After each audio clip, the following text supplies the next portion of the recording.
আসসালামু আলাইকুম ভিউয়ার্স। তো আজকে আমরা আলোচনা করব দুবাই নিয়ে। হ্যাঁ, হঠাৎ করে দুবাইয়ে এত ঝড় হওয়ার কারণটা কি আসলে?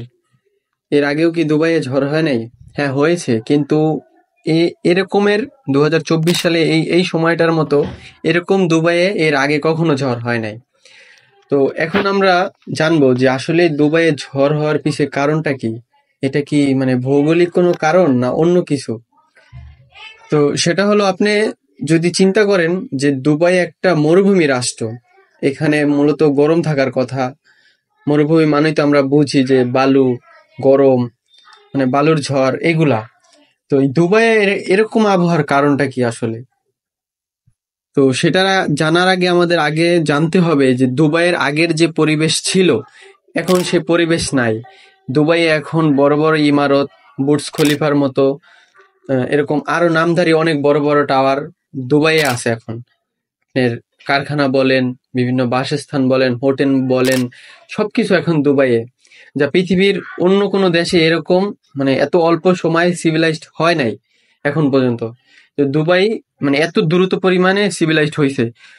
তো আপনি মানে একটা জিনিস চিন্তা করেন, প্রত্যেকটা জিনিসের ভালো এবং খারাপ দিক আছে। ওরা যেরকম এত দ্রুত মানে শহর উন্নত করেছে, মানে দেশ উন্নত করেছে, তার ইফেক্টটা তো অবশ্যই প্রাকৃতিতে একটা পড়বে, তাই না? আপনি এত পরিমাণে মানে জলবায়ু দূষণ করবেন, সেটার জন্য আপনার দেশে যে কোনো ক্ষতি হবে না সেটা তো কোনো বিষয় না, অবশ্যই।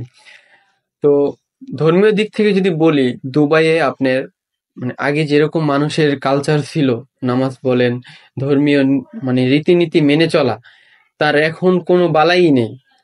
এই যে কিছুদিন আগে দুবাইয়ে মন্দির বানানো হইলো, মানে সরকার পুরা ঢাকঢোল পিটাইয়া মানে এটা সেলিব্রেট করছে। তখনও কিন্তু গজব হিসাবে আল্লাহ তাআলা বৃষ্টি ওইখানে দিছিল। কিন্তু এটা মানে ওরা ভাবছে যে ওদের ভাবে যে এটা ভালো, বৃষ্টি হওয়াটা, আমাদের মন্দির আবিষ্কার হইছে, উদ্বোধন হইছে, এই কারণে বৃষ্টি হইছে। তো আল্লাহ ছাড় দেয় কিন্তু ছেড়ে দেন না কখনো। তো এটা পুরাটা একটা মুসলিম কান্ট্রি, তো সেইখানে এরকম মানে মন্দিরের মতন একটা জিনিস উদ্ভাবন করা, আল্লাহর শিরিক করা সরাসরি, তোর ইফেক্ট কি পড়বে না? অবশ্যই পড়বে ভাই, অবশ্যই পড়বে।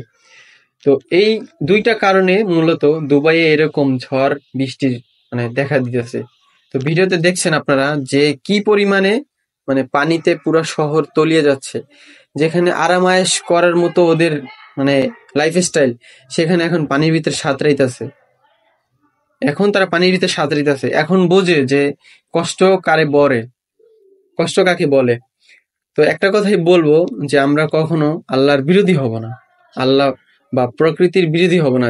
মানে যেটা যেরকম আছে সেটা সেরকমই রাখা উত্তম, না হলে আমাদের উপর এরকম গজল নাজিল হবে। তো আজকের মতো এখানে বিদায়। আল্লাহ হাফেজ।